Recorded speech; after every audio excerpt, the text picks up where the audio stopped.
and influence people. How this book was written and why.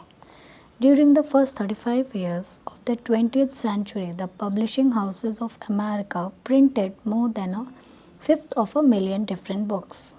Most of them were deadly dull and were financial failures. Many, did I say? The president of one of the largest publishing houses in the world confessed to me that his company, after 75 years of publishing experience, still lost money on 7 out of every 8 books it published. Why? Then, did I have the temerity to write another book? And after I had written it, why should you bother to read it? Fair questions, both, and I will try to answer them. I have since 1912 been conducting educational courses for business and professional men and women in New York. At first, I conducted courses in public speaking only, courses designed to train adults by actual experience to think on their feet and express their ideas with more clarity, more effectiveness, and more poise, both in business interviews and before groups. But gradually, as the seasons passed, I realized that as sorely as these adults needed training in effective speaking, they needed still more training in the fine art of getting alone with people in everyday business and social contacts. I also gradually realized that I was sorely in need of such training myself. As I look back across the years, I am appalled at my own frequent lacks of finesse and understanding. How I wish a book such as this had been placed in my hands 20 years ago. What a priceless boon it would have been. Dealing with people is probably the biggest problem you face, especially if you are in business. Yes, and that is also true if you are a housewife, architect, or engineer. Research done a few years ago under the auspices of the Carnegie Foundation for the advancement of teaching uncovered a most important and significant fact. A fact later confirmed by additional studies made at the Carnegie Institute of Technology. These investigations revealed that even in such technical lines as engineering, about 50% of one's financial success is due to one's technical knowledge, and about 85% is due to skill in human engineering, to personality, and ability to lead people. For many years, I conducted courses, each session at the Engineers Club of Philadelphia, and also courses for the New York chapter of the American Institute of Electrical Engineers. A total of probably more than 1500 engineers have passed through my classes. They came to me because they had finally realized, after years of observation and experience, that the highest paid personnel in engineering are frequently not those who know the most about engineering. One can, for example, hire mere technical ability in engineering, accountancy, architecture, or any other profession at nominal salaries.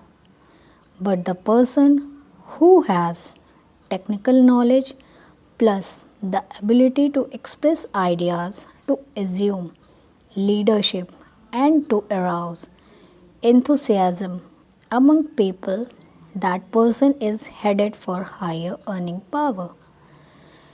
In the heyday of his activity, John D.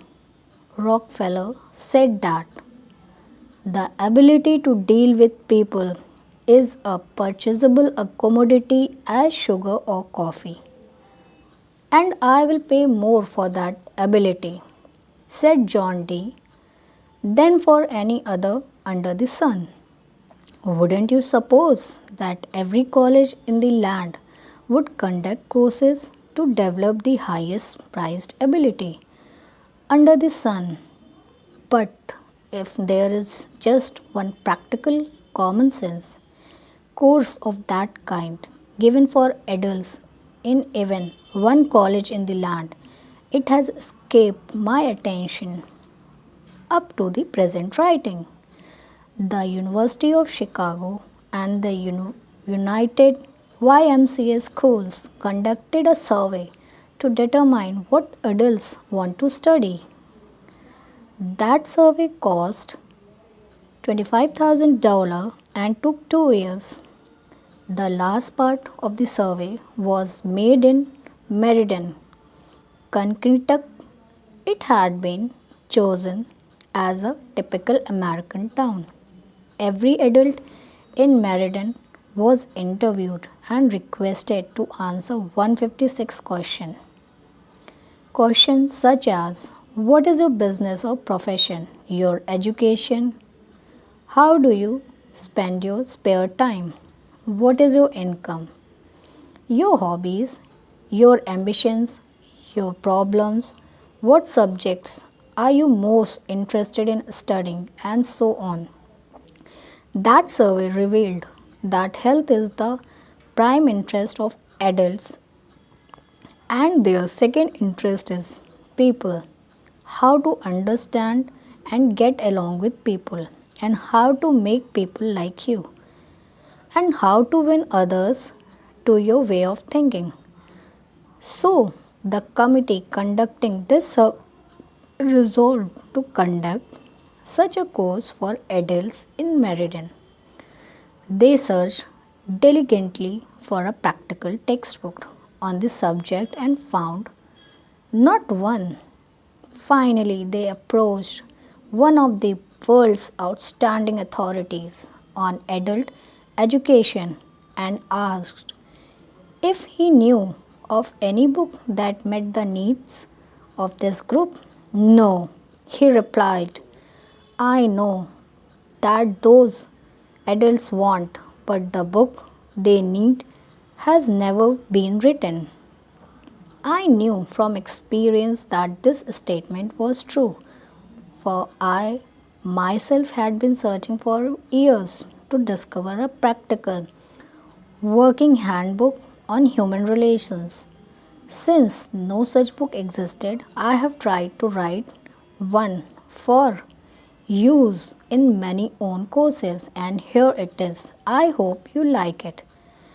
In preparation for this book, I read everything that I could find on the subject. Everything from newspaper columns, magazine articles, records of the family, quotes, the writings of the old philosophers and the new psychologists. In addition, I hired a trained researcher to spend 1.5 years in various libraries reading everything I had missed, plowing through erudite tomes on psychology, poring over hundreds of magazines, articles, searching through countless biographies, trying to ascertain how the great leaders of all ages had dealt with people.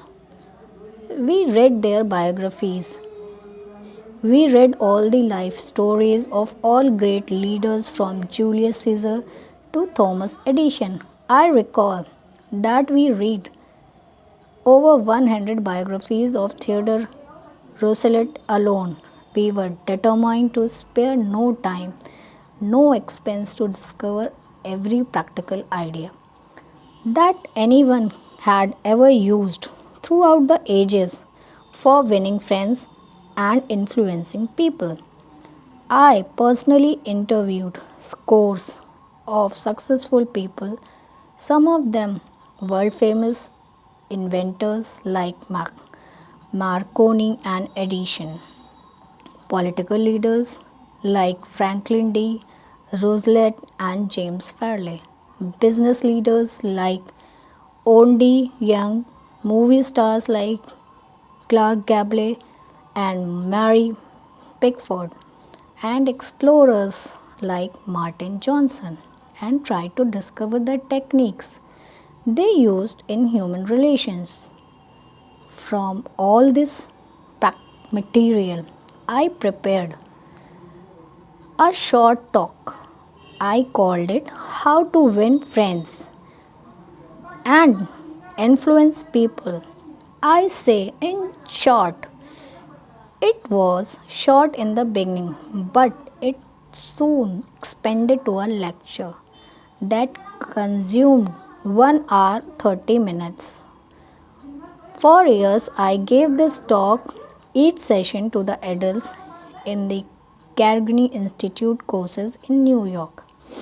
I gave the talk and urged the listeners to go out and test it in their business and social contacts, and then come back to class and speak about their experience and the result they had achieved. What an interesting assignment! These men and women, hungry for self improvement, were fascinated by the ideas of working in a new kind of laboratory, the first and only laboratory of human relationships for adults that had ever existed. This book wasn't written in the usual sense of the word. It grew as a child grows. It grew and developed out of that laboratory, out of the experiences of thousands of adults. Years ago, we started with a set of rules printed on a card. No longer than a postcard, the next session was printed a larger card, then a leaflet, then a series of booklets, each one expanding in size and scope. After 15 years of experiment and research came this book. The rules we have set down here are not mere theories or guesswork. They work like magic. Incredible as it sounds, I have seen the application of these principles literally revolutionize the lives of many people. To illustrate, a man with 314 employees joined one of these courses. For years, he had driven and criticized and condemned his employees without stint or discretion. Kindness, words of appreciation, and encouragement were aligned to his lips. After studying the principles discussed in his book, the employer sharply altered his philosophy of life. His organization is now inspired with a new loyalty, a new enthusiasm, a new spirit of teamwork. 314 enemies have been turned into 314 friends, as he proudly said in a speech before the class. When I used to walk through my establishment, no one greeted me. My employees actually looked the other way when they saw me approaching. But now they all are my friends, and even the janitor calls me by my first name. This employer gained more profit, more leisure, and what is infinitely more important, he found far more happiness in his business and in his home. Countless numbers of salespeople have sharply increased their sales by the use of these principles. Many have opened up new accounts that they had formerly solicited in vain. Executives have been given increased authority, increased pay, One executive reported a large increase in salary because he applied these truths. Another an executive is the Philadelphia Gasworks Company was slated for demotion when he was 65 because of his belligence, because of his inability to lead people skillfully. This training not only saved him from the demotion but brought him a promotion with increased pay. On innumerable occasions, spouses attending the banquet given at the end of the course have told me that their homes have been much happier since their husbands or wives started this training. People are frequently astonished at the new results they achieve. It all seems like magic. In some cases, in their enthusiasm, they have telephoned me at my home on Sundays because they couldn't wait 48 hours to report their achievements at the regular session of the course. One man was so stirred by a talk on this principle that he sat far into the night discussing them with other members of the class. At 3 o'clock in the morning, the others went home, but he was so shaken up by a realization of his own mistake, so inspired by the vista, oh, a new and richer world opening before him, that he was unable to sleep. He didn't sleep that night or the next day or the next night. Who was he? A naive, untrained individual ready to gush over any new theory that came along? No, far from it. He was a sophisticated blaze dealer in art, very much the man about town, who spoke three languages fluently and was a graduate of two European universities. While writing this chapter, I received a letter from a German of the old school, an aristocrat whose forebears had served for generations as professional army officers under the Hohenzollerns. His letter, written from a transatlantic steamer, telling about the application of these principles, rose almost to a religious fervor. Another man, an old New Yorker, a Harvard graduate, wealthy man, the owner of large carpet factory, declared he had learned more in 14 weeks. Though this system of training about the fine art of influencing people that he had learned about the same subject during his 4 years in college. Absurd, laughable, fantastic. Of course, you are privileged to dismiss this statement with whatever adjectives you wish. I am merely reporting without comment a declaration made by a conservative and eminently successful Harvard graduate in a public address to approximately 600 people at the Yale Club in New York on the evening of Thursday, February 23rd, 1933. Compared to what we ought to be, said the famous professor William James of Harvard, compared to what we ought to be, we are only half awake. We are making use of only a small part of our physical and mental resources. Stating the thing broadly, the human individual thus lives far within his limits. He possesses powers of various sorts which he habitually fails to use. Those powers which you habitually fail to use, the sole purpose of this book is to help you discover, develop, and profit by those dormant and unused assets. Education, said by Dr. John G. Hibben, former president Princeton University, is the ability to meet life situations.